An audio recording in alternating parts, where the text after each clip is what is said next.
లేదు. అయ్యో నీ హృదయం ఈరోజు కలవరంతో నింపబడిపోయిందా? భయాల చేత నింపబడిపోయిందా? దుఃఖం చేత నింపబడిపోయిందా? పరిశుద్ధాత్మ దేవుడు నీలో పాడట్లేదా? నీ హృదయంలో ఆయన పాడట్లేదంటే పరిశుద్ధాత్మ దేవుడు నీకు దూరం అయిపోయాడు. దేవనాపైకి దిగిరమ్మని అడుగుదాం. దేవనాపైకి దిగిరమ్మని అడుగుదాం. యోహాను చూశాడు. యేసుక్రీస్తు వారు గొర్రె పిల్లగా ఉన్నప్పుడు ఆ యొక్క పావురం ఆయనపై దిగి వచ్చాడు పరిశుద్ధాత్మ దేవుడు. ఈరోజు నువ్వు నేను గొర్రె పిల్లలుగా మార్చబడుగాక.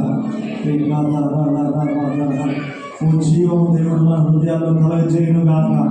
ఈ నూతన సంవత్సరం నూతనమైన కార్యాలతో దేవుడు మనం నింపును గాక.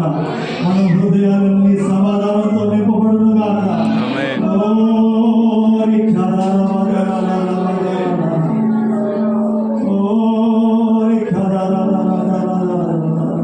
అడుగుదాం దేవ